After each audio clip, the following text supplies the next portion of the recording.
Se você acompanha o Jornal Bom Dia pela 105,9, a Rádio Valinhos FM, e hoje damos continuidade, né, a esta programação especial do Jubileu de Ouro da APAI, comemorando aí os 50 anos de bons serviços à comunidade, com transmissão pelo Facebook, o canal do YouTube da Rádio Valinhos FM.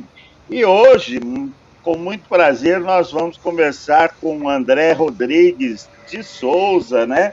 Ele que é sobrinho do saudoso Pedro Rodrigues. Daqui a pouquinho também a professora Dilza Zanella, ela que foi uma das primeiras voluntárias da nossa querida APAI. André, muito bom dia, obrigado pela sua presença aqui para que possamos falar um pouquinho do saudoso Pedro. Muito bom dia. Bom dia, Fernando, bom dia, Roseli, bom dia, Gustavo. Sim, o Pedro, ele deixou saudade, né? Foi embora antes do combinado, né? E ele teve uma passagem muito, muito bonita pela PAI. Então, na verdade, vamos falar assim, a nossa família, de certa forma, sempre esteve muito presente, ligado com a PAI, até antes de surgir a PAI, né? O Padre Leopoldo, eu recordo assim, que eu digo com relação à história que os meus pais, meus tios falam, né? Minhas tias falam, que o Padre Leopoldo era uma pessoa muito presente lá na casa dos meus avós, no início da década de 70. E nós tínhamos uma tia, irmã do meu pai, irmã do Pedro, né, que ela era excepcional, a Maria. E a Maria foi uma das primeiras alunas assistidas pela APAI, né?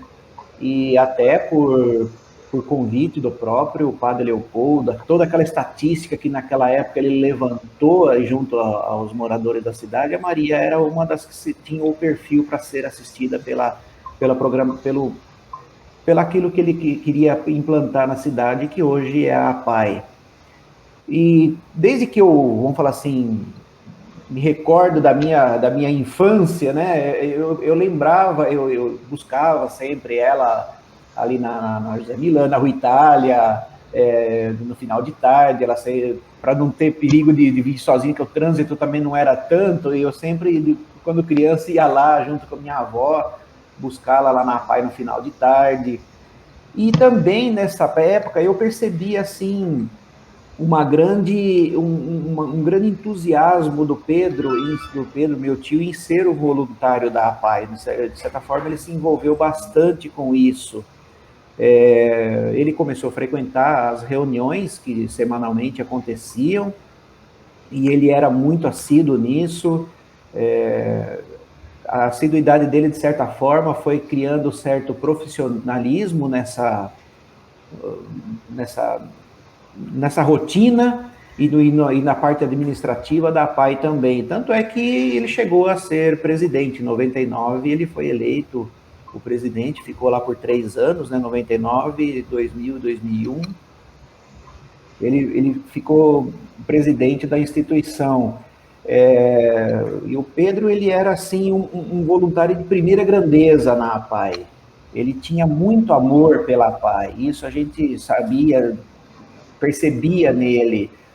Me recordo que quando nós lá na nossa empresa fazíamos visitas aos clientes, o Pedro sempre dava um jeitinho de vender a APAI, né? Ele sempre convidava os empresários, sempre convidava aqueles que ele tinha um pouco mais de liberdade em querer mostrar o que é a APAI, o que era a APAI naquela época. E uma das passagens muito, vamos falar assim, marcantes na presidência da APAI, que o Pedro teve, foi o fato de que quando o Dr. Rui veio com aquele projeto grandioso de expansão da APAI, que foi criado lá pelo Departamento de Engenharia da Unicamp, o Dr. Rui apresentou esse projeto numa reunião lá da APAI e todos, né, tiveram as suas opiniões com relação a essa ideia, esse novo projeto. O Pedro teve vamos falar assim, a convicção de que não somente o corpo da diretoria deveria estar opinando com relação àquele novo empreendimento, aquela nova expansão da APAE. De certa forma, ele sugeriu que todo aquele projeto fosse apresentado para a comunidade. Foi aí que surgiu aquele famoso reunião que aconteceu na Fonte Santa Teresa, junto aos empresários, às autoridades municipais. Tiveram muitas pessoas lá, eu até ontem assisti um pouco da entrevista do Dr. Rui, 112 pessoas, né, que ele me confirmou até que teve a presente lá naquela ocasião. Então, o Pedro, ele apresentou a todo o pessoal o projeto, e diria que grande parte do nível em que está a PAI hoje, eu diria que o Pedro tem muito peso nessa decisão, e o Pedro tem muito, vamos falar assim, empenho para que aquilo tivesse sido, para que chegou no estado em que está hoje, né?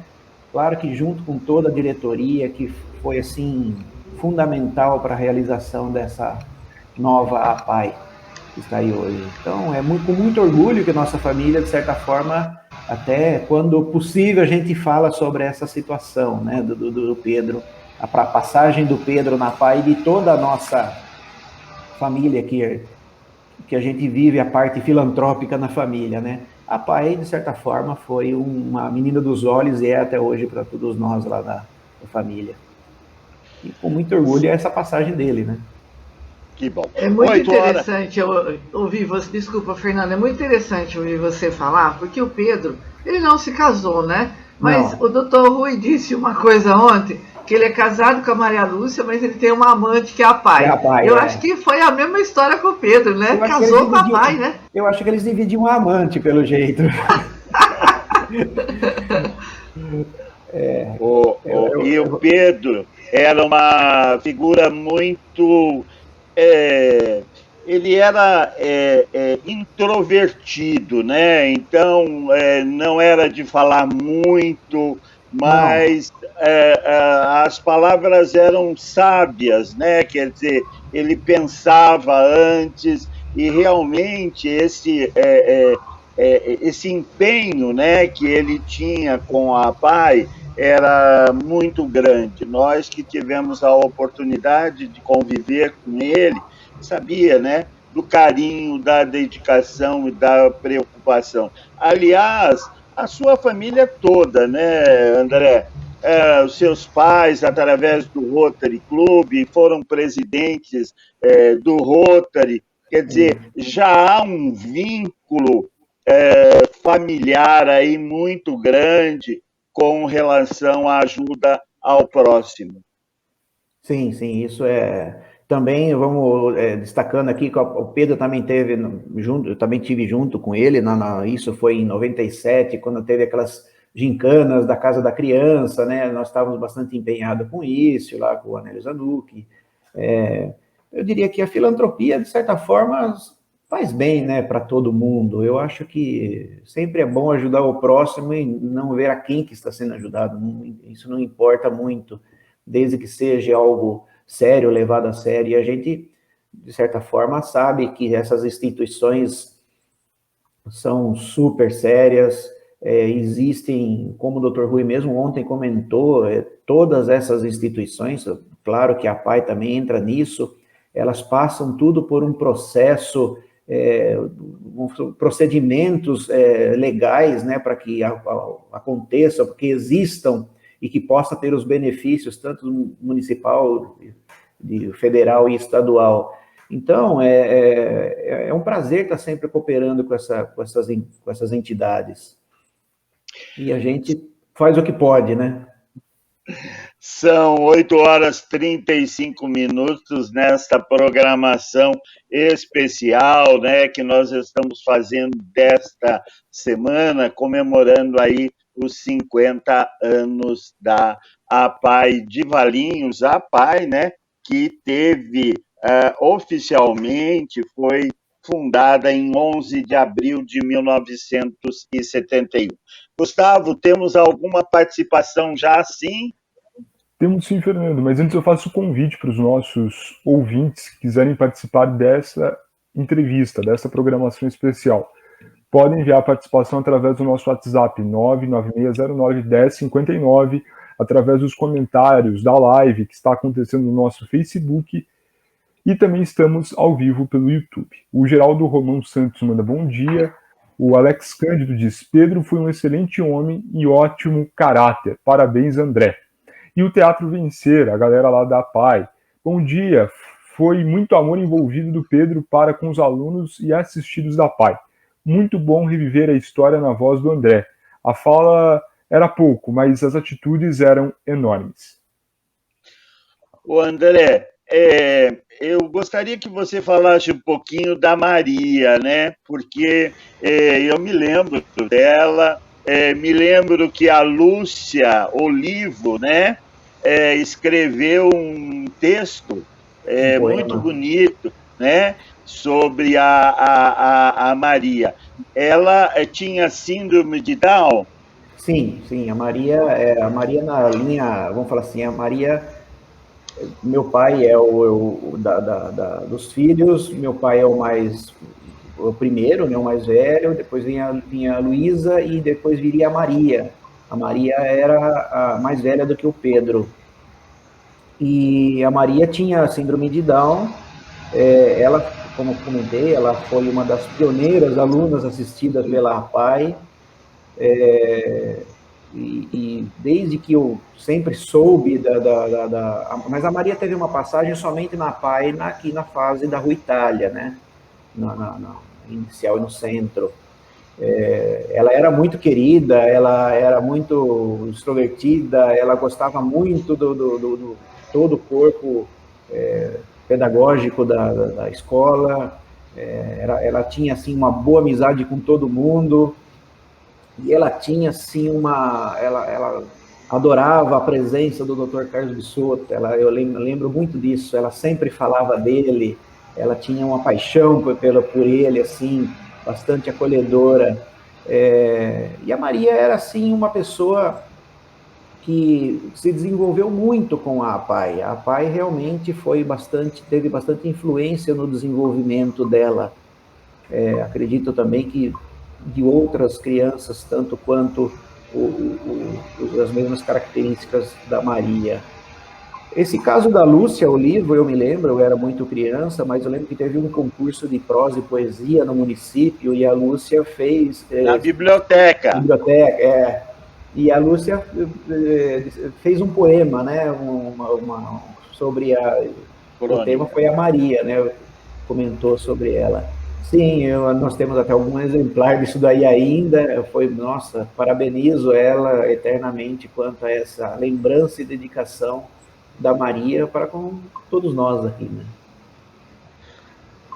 Roseli, Dilsa, infelizmente ainda estamos com dificuldade de contato com ela. Eu saí um pouquinho, fui lá tentar falar com ela, né? Ela entrou, mas algum problema aconteceu. Então, já vou passar o contato para que o Luan converse com ela e oriente ela para ela poder entrar. Alguma dificuldade tecnológica aí que todos nós vamos tendo, né? Mas que já, porque a Dilsa tem uma história maravilhosa que eu gostaria muito que ela relatasse para todos os ouvintes, né? Porque foi uma experiência muito grande que ela teve. E aí, André, falando do Pedro, um dos concursos Miss Simpatia que a gente participou, já tinha mudado o governo na prefeitura, e nós que sempre fizemos isso, eu e o Fernando, lá no nosso trabalho, ficamos meio que travados para fazer esse bendito desse concurso. Mas aí autorizou, né, o Fernando não estava lá junto, como a gente sempre esteve. E chegou no dia, e quando eu cheguei com a pasta, com todos... O Pedro estava tão ansioso, a preocupação dele é que a gente não chegasse, né? Ele estava me esperando na porta. Falei, calma, estamos chegando, né? Mas o Pedro sempre foi uma pessoa, assim, de muito cuidado com tudo que ele fazia, não é, André? Sim. Ele sempre, vamos falar assim, ele sempre criou tanto a expectativa da situação quanto própria dele. ele sempre se dedicou a isso. Eu lembro até de um evento que, não lembro se foi somente a PAI que fez, o Fernando pode até ter mais detalhes disso, mas eu lembro de um evento que teve na Fazenda Castro Prado, acho que foi final dos anos 80, início dos anos 90, onde, na ocasião, tínhamos que levar bebida, acho que a PAI foi lá para vender bebidas na época, e na ocasião, nós lá na empresa tínhamos um veículo que era refrigerado e o Pedro colocou toda a bebida um dia antes dentro desse veículo para manter gelado, porque não tinha assim a facilidade de você transportar um freezer até o local, não tinha fonte de energia elétrica lá no meio da fazenda. Então, nós tínhamos um veículo refrigerado no qual essa bebida ia ser refrigerada. Eu lembro que na manhã desse evento, nós fomos lá na empresa e abrimos o veículo e acho que foi programado erradamente a temperatura do veículo, quebrou todas as garrafas, sabe? Muito parte disso daí. Deu um desespero no Pedro, saindo, correndo, comprar bebida para tudo quanto é onde tinha disponibilidade dessa bebida para atender a festa. Então, ele tinha uma grande preocupação com isso, sim. Os eventos que a PAI fazia, no qual ele divulgava, né? Tinha o porco turbinado, tinha o porco no rolete, né? Que o pessoal falava aí. Então, ele tinha, quando ele estava presente nisso, no sentido de estar administrando grande parte, tanto da venda dos convites, ele estava sempre ligando, eu via sempre ele fazendo uma relação de quem eram os possíveis compradores dos convites. Me recordo bastante dessa fase dele, empenhado em vender a PAI, no sentido de arrecadar mesmo, né? Ter arrecadação.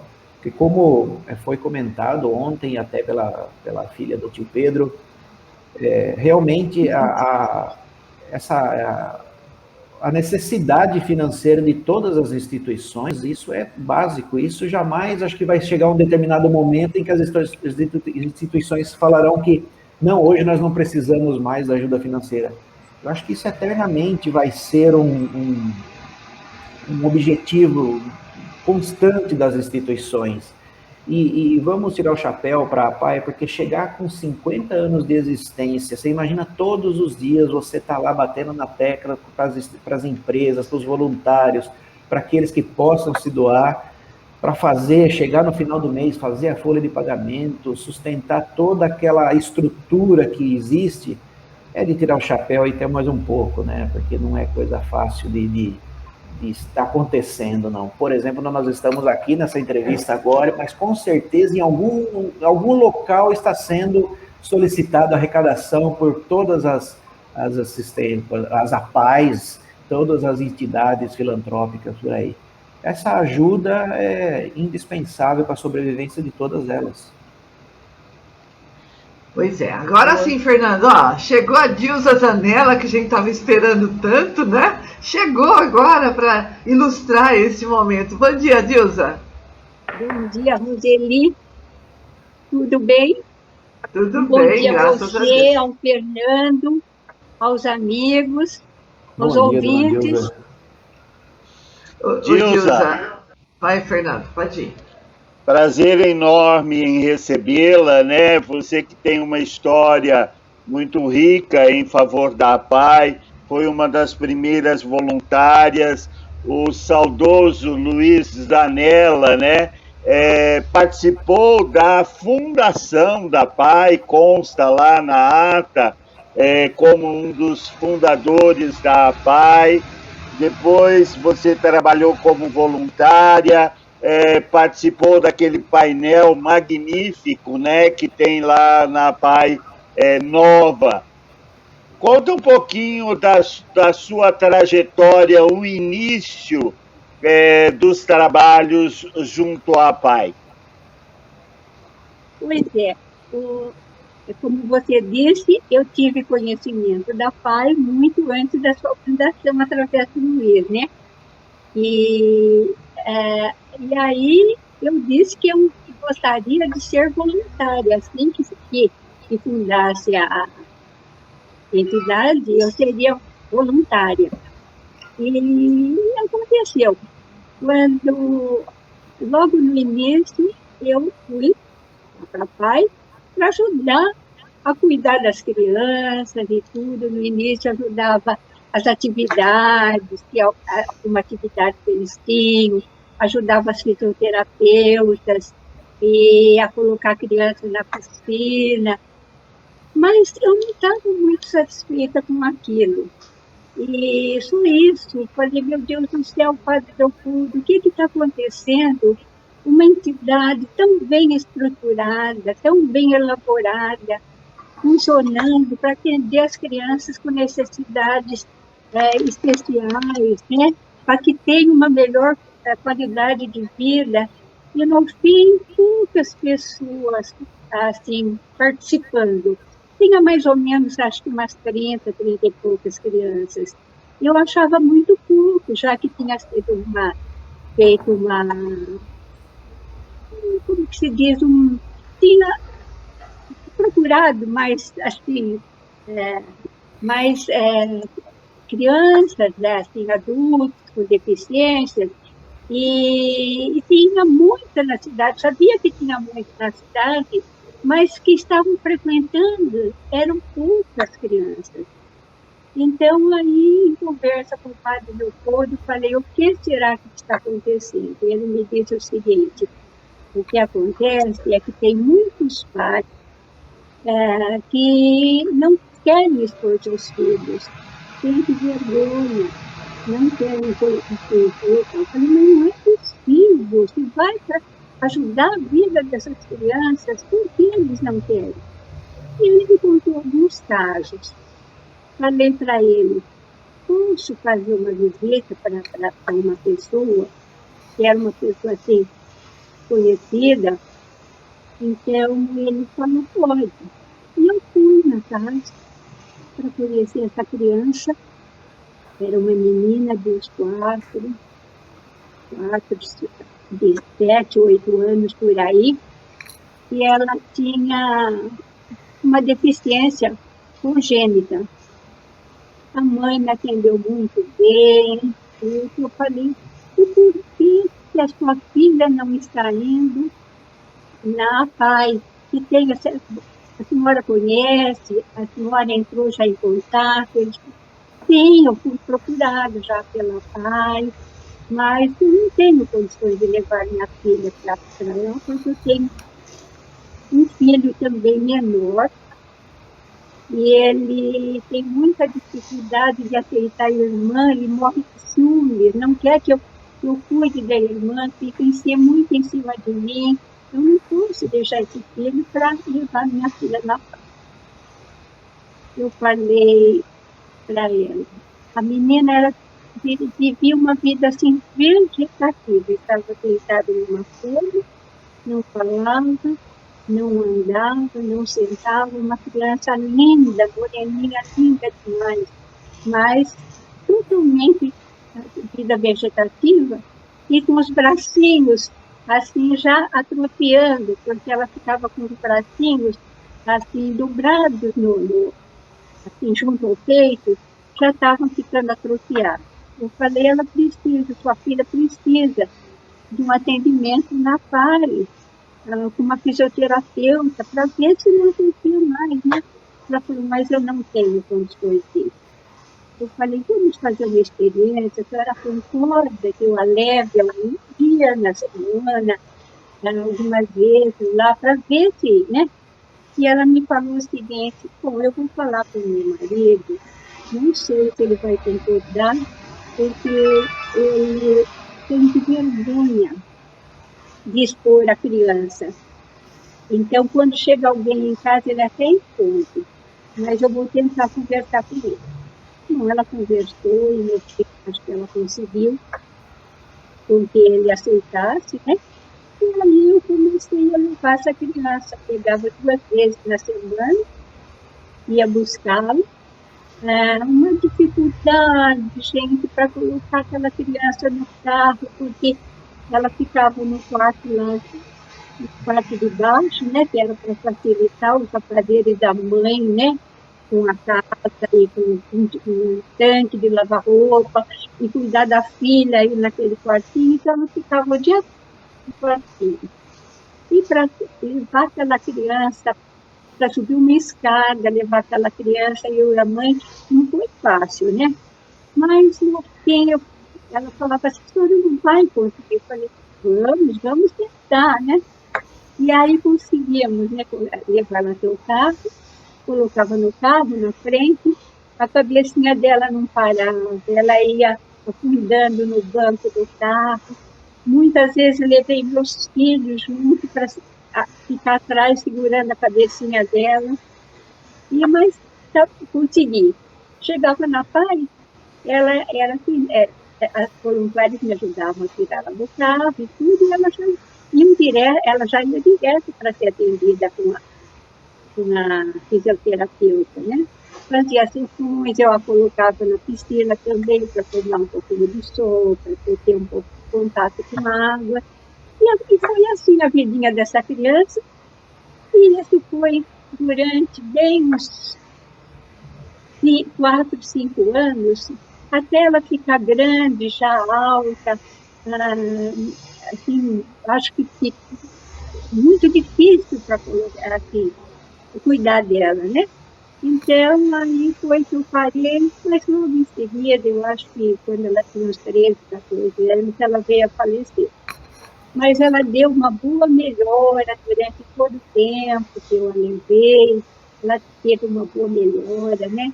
A mãe ficou muito agradecida, né? Então, essa foi a minha experiência na PAI. Roseli. Então, eu já tinha ouvido essa história e realmente ela é emocionante, né? É uma história de uma realização, de um exemplo. A gente passa por outros também. Também eu já contei aqui com um menino que morava do lado da minha casa, que andava de 4, ele não ficava em pé, quando de repente foi para a PAI e ganhou uma independência tão grande na vida, né, que foi tão importante. E quantos exemplos iguais a esse, ou parecido com esse, nós poderíamos contar ao longo desses 50 anos, não é, Fernando? Sem dúvida alguma. Agora, professora, eu queria que você contasse um pouquinho, você contou essa parte no início, mas posteriormente, né, na PAI Nova, se assim a gente pode dizer, você realizou um trabalho excepcional. Conta um pouquinho deste projeto artístico, porque você é uma artista de primeira grandeza, né? Referência para nós aqui do Santa Cruz. A nossa querida capela de Santa Cruz tem, né, quadros, imagens que você pintou. Fala um pouquinho desse trabalho artístico na PAI. Então, tudo começou quando eu, a Sueli e a Mércia fomos convidadas, assim, ver se nós aceitaríamos um trabalho para fazer a restauração lá do hospital, né? Do saguão do hospital, que tinha aquele painel muito grande, que a parede é outra, e estava se deteriorando, quebrando todas as rochas, caindo e tudo. E aceitamos o desafio, que não foi fácil, mas fizemos. Conversei com umas amigas e falei, se a gente fizesse alguma coisa para a nossa cidade, mas que fosse um trabalho nosso, porque no restauro, a gente restaurou um trabalho que já estava pronto. Muito embora eu fiz todo o desenho outra vez, mas eu tive que acompanhar os traçados, tudo, como que é original. E aí eu falei, mas eu não sabia, o que vocês acham? Ela está achando fabuloso, né? Aí então eu fiz alguns desenhos, alguns pouquinhos, e acho que uns 4 ou 5, que foi, aí eu mandei para a diretoria da PAI e eles escolheram aquele modelo que está lá agora. Então, nós começamos o trabalho, foi a nossa realização, porque foi um trabalho nosso, feito com nosso amor, todo carinho. Então, aquilo representou muito para a gente, muito mais do que a restauração, porque restauração era um trabalho que o desenho estava pronto, estava tudo assim, preparado. Mas na PAI, nós escolhemos alguns desenhos, e tudo, depois a diretoria escolheu um só, mas que valeu a pena aquele, né? Então, para mim, esse trabalho é uma realização muito grande, juntamente com a Sueli Comércio, foi muito gratificante por esse trabalho. Ainda mais pelo amor que eu sinto pela paz, que é uma coisinha que eu vi nascer, né? Então, é um amor muito grande. Então, foi muito gratificante. Ô, Fernando, você sabe que esse painel tem um nome até muito legal, chama-se Aconchego. E quando foi para... Elas já tinham projetado o painel, eu vi aquele desenho. Conversando com o Dr. Rui, esse painel ficaria naquela parede interna, perto do refeitório. Aí eu perguntei, acho que para a Dilza, falei, isso pode tomar sol? Ela falou, pode. Falei, doutor Rui, pelo amor de Deus, instala lá na frente, ó, tem uma parede pronta para receber isso. E aí ele foi instalado. Também pus meu dedo ali, né, para que esse painel ficasse dando boas-vindas, porque ele é tão lindo, tão colorido, como bem diz o nome, é aconchego, mas ele é aconchegante olhar para ele, viu, Dilza? Pois é, que bom, obrigada, eu agradeço, né? Porque realmente tem o símbolo da paz, né? E as crianças chegando, né? Assim, de várias cores, setores de várias cores, diferentes. Então, eu acho que realmente me satisfez fazer aquele desenho e que foi escolhido, né, por vocês. Muito bem. Vai lá, Fernanda.